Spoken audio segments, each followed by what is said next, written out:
infrastructural development in Nigeria's aviation sector as Kano Ibiam International Airport reopens for the better. An update on damaged Riga Chikun Bridge in Kaduna State. Plus, Supreme Court decides on Kogi election petition. I am Ian Ray John. This is Panorama. Welcome.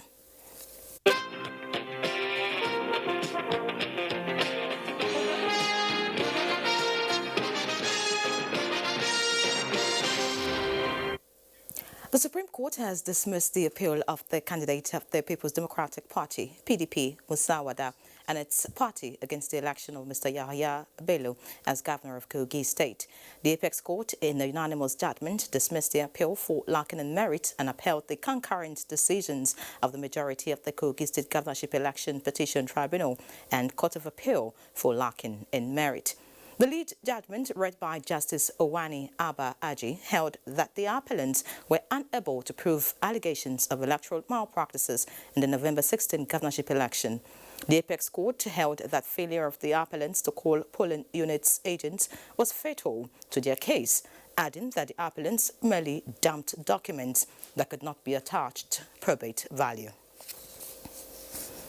People of the Southeast geopolitical zone are expressing delight with the efforts by the President Muhammadu Buhari's administration for keeping faith with its promise of upgrading facilities at the Kano Ibiam International Airport, Enugu, to match global standards. Speakers at the reopening of the airport believe that this and other federal government projects in the zone speak volume of the administration's commitment to infrastructure development across the country.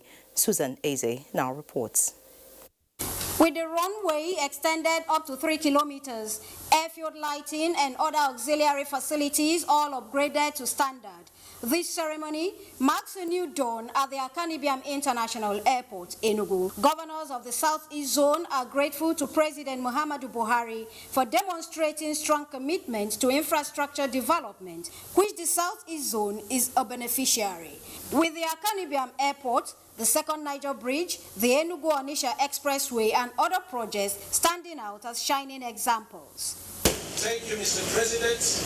The second Niger Bridge is moving on very well, and it's a product of dialogue and persuasion. That's testimony of determination to rebuild the nation through the provision of critical infrastructure to stimulate economic growth and development of the Nigerian nation.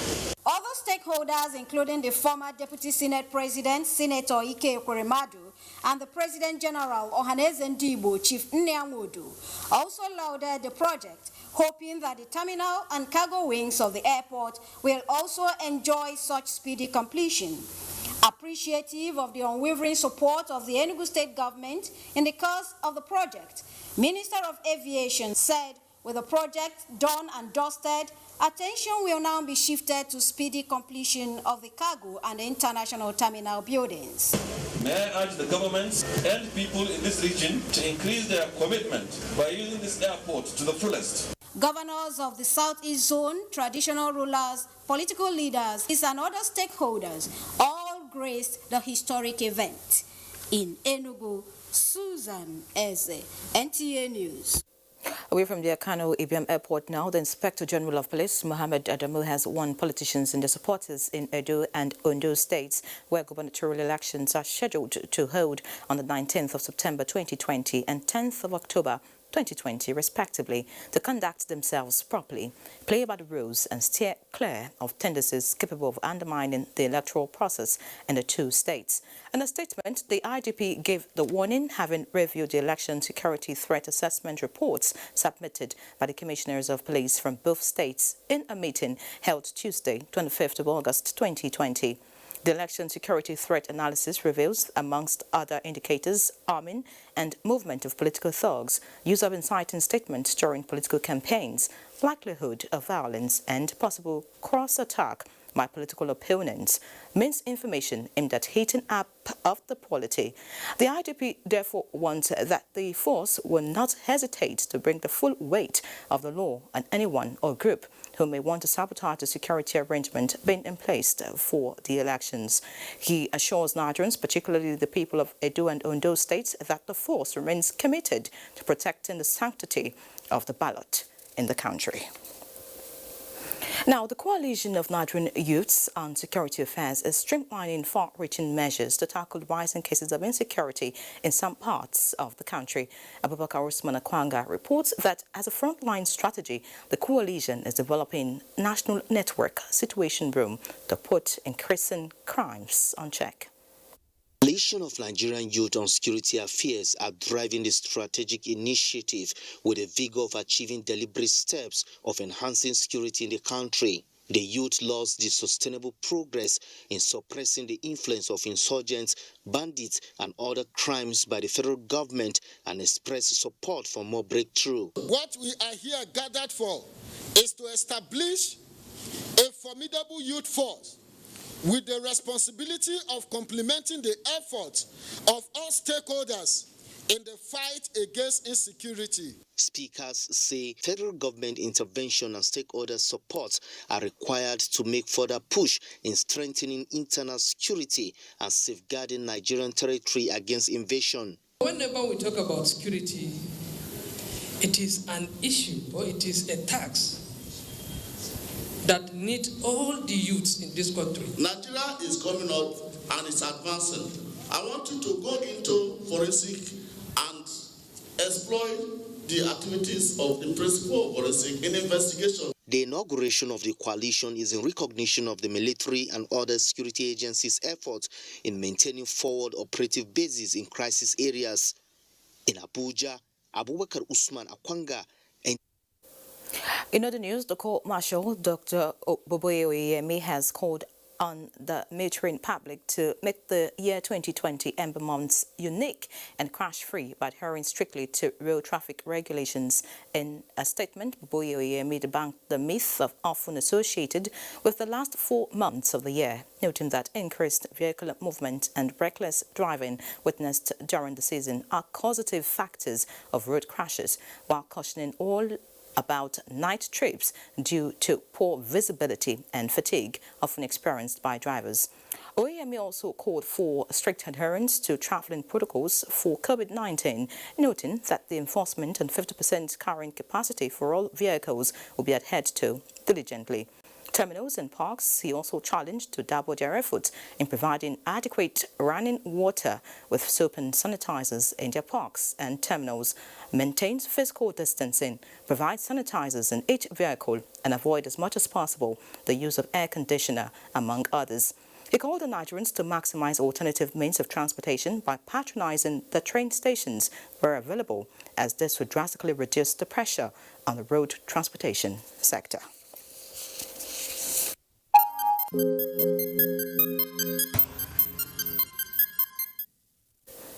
Now, looking at the numbers as regards the pandemic, Nigeria has recorded its lowest daily COVID-19 caseload in 4 months as the Nigeria Center for Disease Control confirmed 138 new cases for the 30th of August 2020.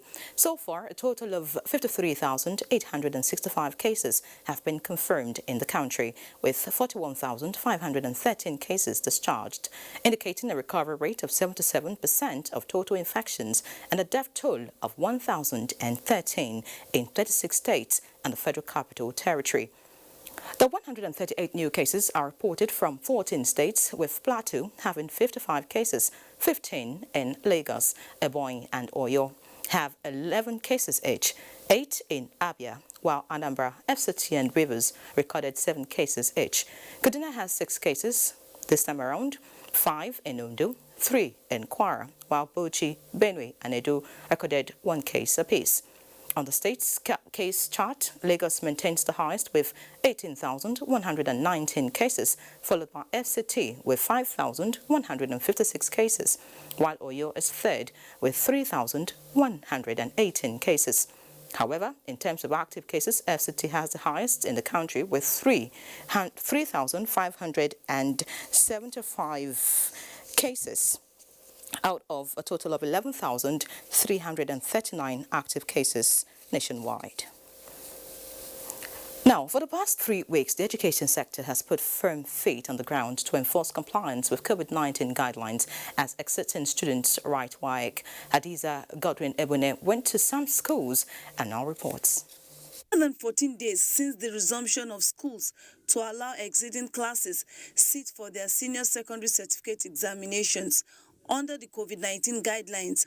How well are the schools inculcating these rules and guidelines? The use of face mask is compulsory.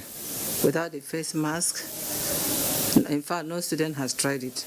As they are on break now, we have janitors that go around to clean the desk to make sure they observe the COVID-19 guidelines. On the other hand, students say the new and different way of learning has opened them into a new world of healthy living. Every 25 minutes, all students must wash their hands. Even before you enter the school, you must first check your temperature. The water for washing hands, they are in every door of the school. We check our temperatures, we wash our hands, no shaking and no hugging. So when you come into the school, it's compulsory to wash your hands, and then you show them at the gate your pocket hand sanitizer.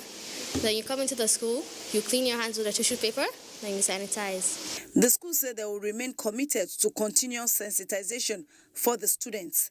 Hadiza Godwin Ebuni, NTA News. And still on health, with the formal declaration of Nigeria and Africa as a country and continent polio-free by the World Health Organization, the need for concerted effort by relevant agencies becomes imperative for the sustenance of the status. It is in the light of this that Rotary Club in Akwa Ibom State staged a walk around the Uyo metropolis to urge health authorities and governments to strive not to allow the endemic disease into the country again. Joy Ubani, who joined the walk, now reports. Polio is a disabling and life-threatening disease caused by the poliovirus.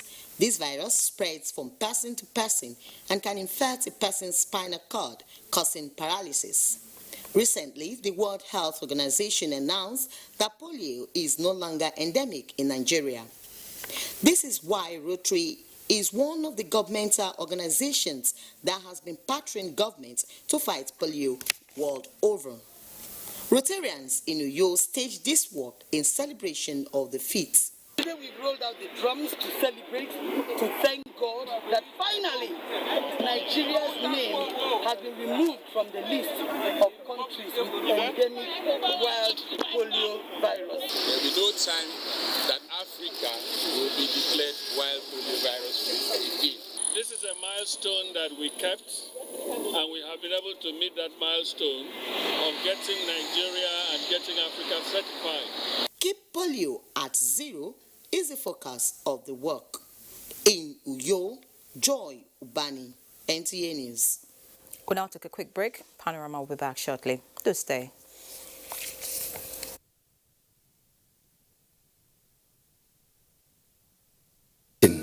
Infected is through regular hygienic and sanitary practices as well as social distancing.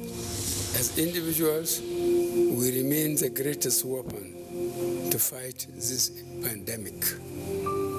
By washing our hands regularly with clean water and soap, disinfecting frequently used surfaces and areas, coughing into a tissue or elbow, and strictly adhering to infection prevention control measures in health facilities, we can contain this virus.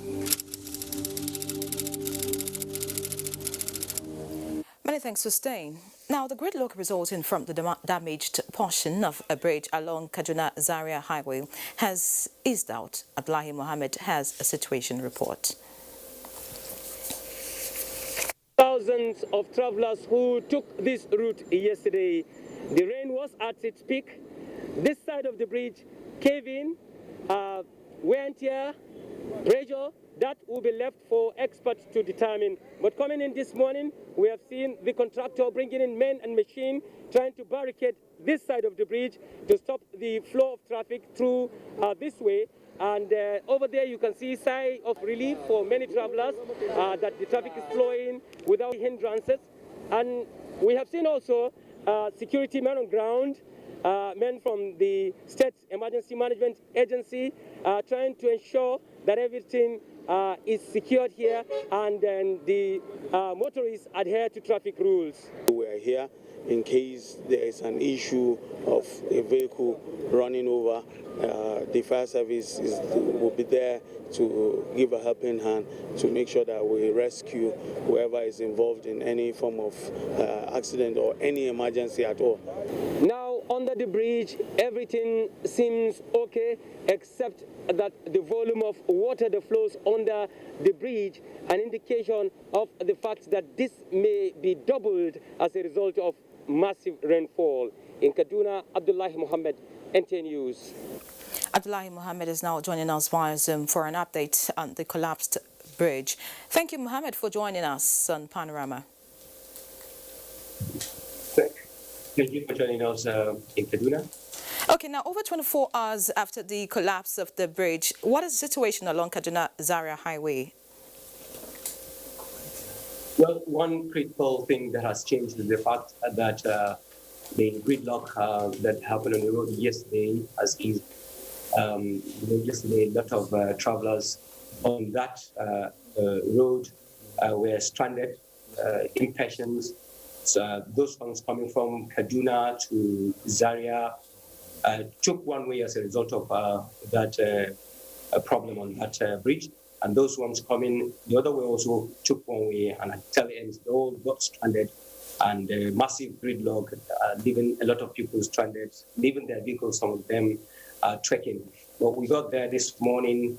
What we saw is that there's a free flow of traffic at the other lane, which the two vehicles coming both from Zaria and going to Zaria are using right now. It is there's free flow, but then again there's a deployment of machines and employees of the contractor on top of that bridge, trying to get to understand what exactly has happened, the extent of damage, trying to put barriers so that the traffic flow to that bridge will be stopped. Anything can happen. Somebody can just take that road, and then before you know it, he falls into that big, massive hole created by the space where the part of the bridge came through. They're still there. We're keen on it. That's where I got my report a couple of moments ago. All right, Abdullahi, but I'm sure it's a terrible experience for commuters, I can imagine. What would you say is responsible for the collapse of the bridge? It's been raining throughout a couple of weeks. When we got there, what we saw is that the damage is not particularly on the bridge itself, but the soil that has been pushed to level the bridge while constructing. That's exactly where that massive hole happened. I think it's as a result of rainfall. I spoke to some experts. They were telling me that that's what they call the submass. But it's a massive soil that links the bridge to the main road, so to say. That's as a layman concern. That is what gave way, not the bridge itself. Okay, thank you so much for that clarification. But what would be your advice now? You've been on the spot, you've seen what's happening and what travelers are going through. What would be your advice to travelers now applying that route, or those planning to go that way? We'll have to be very, very, very careful.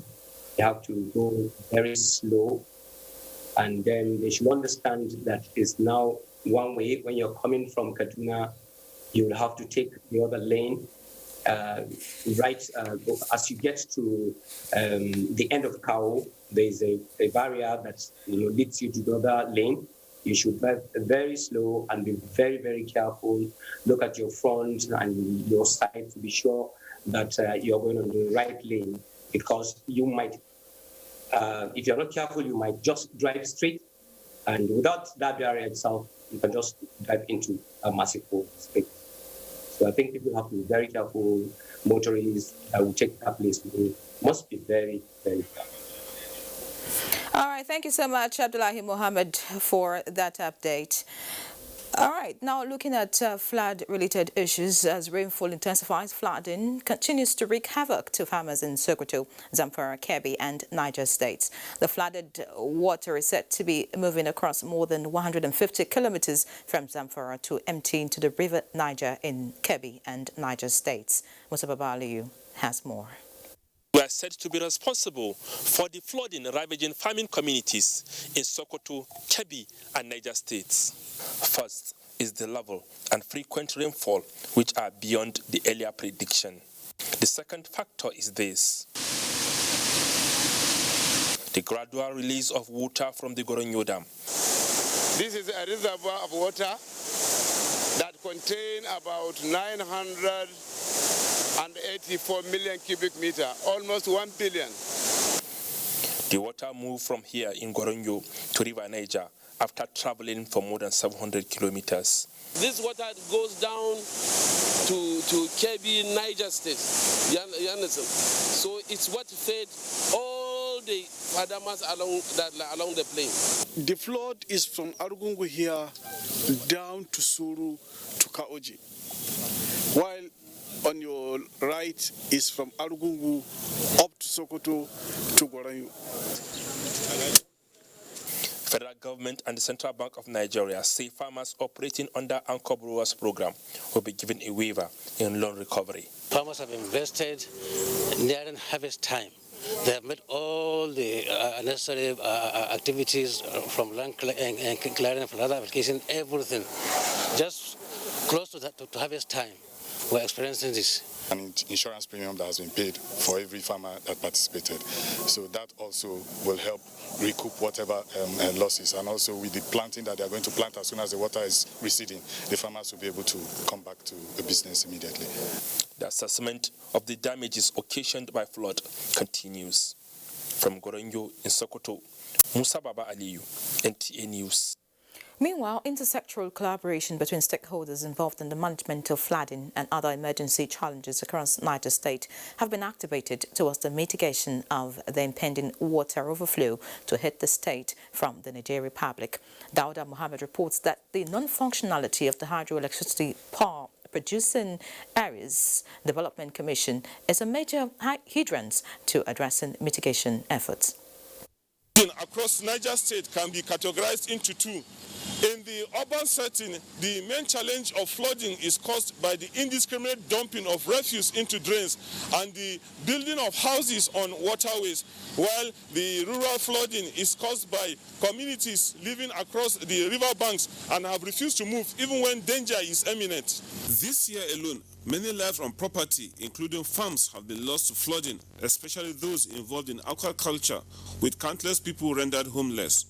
So we need government to come in and do something urgently, or else the level of unemployment will continue to increase. The recent prediction on the expected flood to hit Niger State early September has generated concerns, prompting action by agencies involved in the management of emergencies, bearing in mind that the state is hosting hydroelectric dams situated on the River Niger, the direct route of the flood water, which are Kainji and Jaba dams. We want to engage the dam managers to start spilling the water because we don't have much intensity of rainfall at the moment. Although a permanent solution to flooding in Niger State may be far-fetched. Once HAPADEC comes on board, all that is needed is for HAPADEC officials to make sure that they connect with the source of the River Niger. Stakeholders are also of the opinion that with the early warning given, most states along the River Niger now have ample opportunity to carry out intensive sensitization, which will reduce casualties and damages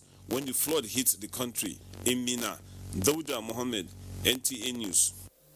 Now talking a bit of sports, Lionel Messi on Sunday refused to participate in Barcelona pre-season medicals, insisting his contract had expired.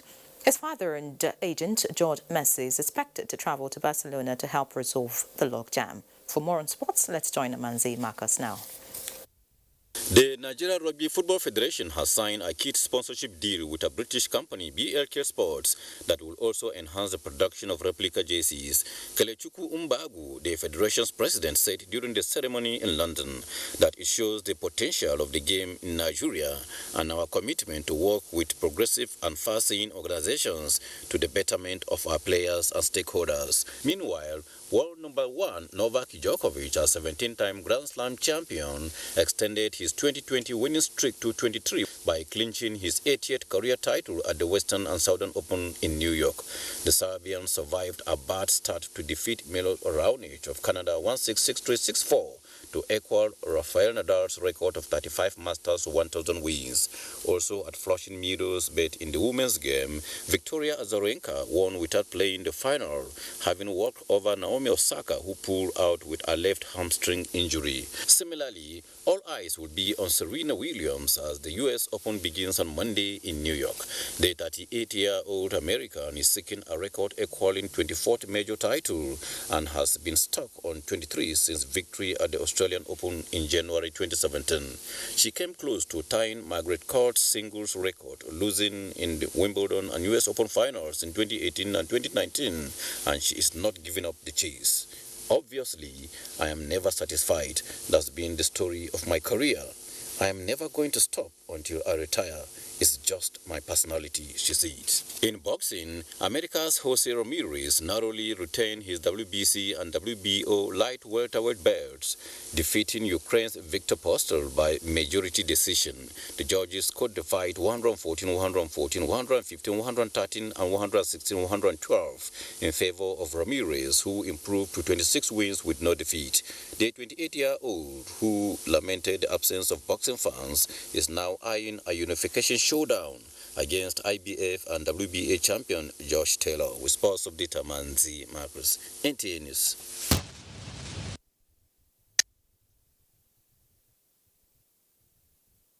All right, that's Panorama today. And just a quick reminder that we must continue to fight against rape and rapists. And of course, do the needful as regards the pandemic and stay safe. Enjoy the rest of your day.